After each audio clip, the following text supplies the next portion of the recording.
Yeah, this is Hakim Green, Channel Live and Direct, Boogie Down Productions, all day, every day.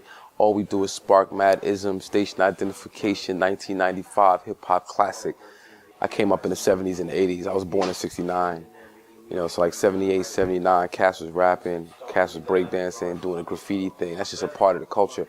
We didn't call it hip-hop. We just called it whatever it was. And then eventually, you know, hip-hop culture was birthed, and we started calling it hip-hop, but we still didn't really understand what it is we were doing and the impact that it was going to have around the world. We were just being who we were. And then, you know, you get the Rakims, you get the KRS-Ones, the Run DMCs, the LL Cool J's, that whole era right there. Just kind of really set the platform for what young black men wanted to aspire to be. When I got to college and started writing more seriously, I was a dancer for a while. I used to dance for Naughty by Nature back when they were the new style. I went to high school with them. Like I said, we were immersed in the culture. We're not really understanding what was going on. But when I started writing more seriously, it was right around the time the record started selling. So I'm like, man, shit, as a dancer, I'm saving people from getting booed. So if they can do their thing and blow up, then I should be able to do the same thing. So following the lead of a Naughty by Nature, but keeping my roots as a teacher and an educator, I went over to KRS-One, and you know, the rest is history. While seeing Rakim at Our Lady Help of Christians in 1986, like not really understanding what was taking place and the impact that hip hop was having, or someone like Rakim being such an innovator of the culture and of the art form of emceeing, you know, to be able to get that type of respect from that man in 2014 is awesome to me. You know what I mean? That's just awesome. So, you know, that was something that was very impactful, seeing Rakim at a young age. Also going to summer camp every year when I was a kid, when I was a teenager, where, you know, all the white kids, like Jethro Tull, Van Halen, Ozzy Osbourne, Leonard Skinner, and I put on my little Marley Marl and MC Shan, turn that jungle music off, turn that bullshit off, Hakim, we don't want to hear that. And now, everybody wants to hear our shit. It's a beautiful thing. It's a beautiful thing. I met KRS-One from the education lane. I was a school teacher for 4 years in Jersey, 90 to 94. Myself and two friends of mine started an after-school program called African Children of Tomorrow Now. And part of that program involved us taking students to see different lecturers, Dr. John Henry Clark, Dr. Ben, Ivan Van Sertima, KRS-One when he had Human Education Against Lies. And then through dialoguing with Chris before and after the lectures, asking him certain questions, he just got used to seeing me. And then when he came to Montclair State, which was the college I was at the time, he saw me and said, Hakim, I've been looking for you.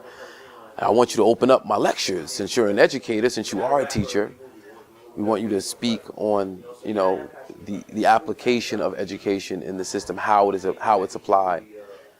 So I ended up opening up lectures for Chris. And then a year down the line, I hit him off with a demo tape. And that's how the music relationship started. So, you know, connecting with Chris, knowledge, 5 elements of hip hop culture: emceeing, DJ, breakdancing, graph arts, knowledge. That knowledge element is very important, and that's how I really got my start in the business of hip hop culture. Hip hop is not just rapping. Hip hop is multiple elements happening at the same time. emceeing, DJing, graph arts, b-boying, or the expression of knowledge in your art, right?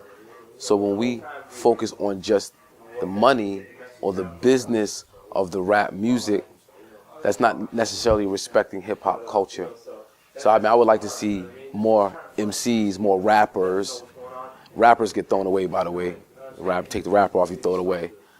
But I would like to see more MCs, lyricists, rappers include more of the elements of the culture in their artwork, in their videos, in their performances.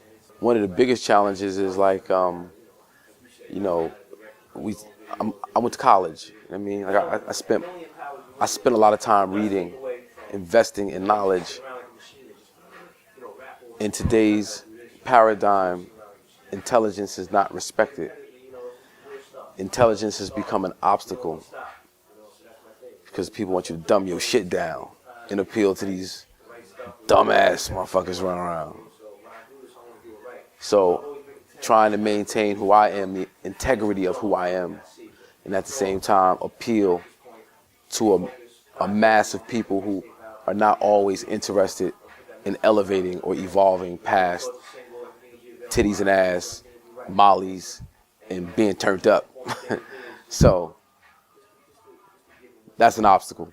I mean, I was teaching before I got into the music game, but I just hosted a 2-day workshop series in Newark, New Jersey, as a part of my company's work, 24 hours a piece.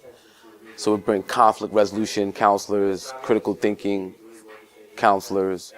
I brought the bartenders into the school system, and the young folks were, they were amazed. They got so much from it. They were so appreciative. And these are, young folks were brilliant, but not necessarily, the most accomplished in academics. Young folks who might otherwise be turned away from achieving, they embraced it, like wholeheartedly embraced the work that we presented them and what we tried to do. Like, that's meaningful to me. That's powerful. And I performed 2 weeks ago for Trayvon Martin's mother, the mother of Ramarley Graham, Central Park 5, and Harry Belafonte. And that was amazing. So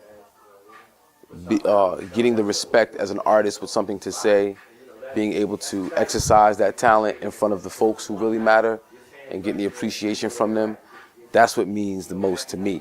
I really want my name to be associated with hip hop culture, man. Like, I want, when you think of Hakim Green, I want you to be like, yo, that dude's hip hop. You say Hakim Green, yo, that dude reps hip hop. When you think hip hop, you say hip hop, yo, Hakim Green. I want to be mentioned in the same breath as a KRS-One and a Rakim, an EPMD, a Rocksteady Crew, Universal Zulu Nation, because they embody hip hop culture, not just the rap music. BET Awards and the gold, platinum records, all that's cool. Yeah, we like them. It looks pretty on the walls.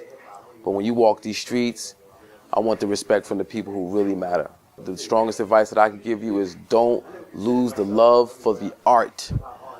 Get your money, set up your system so you get your money, but make sure you don't lose love of the art, because when you lose love for the art, you lose love for a part of yourself.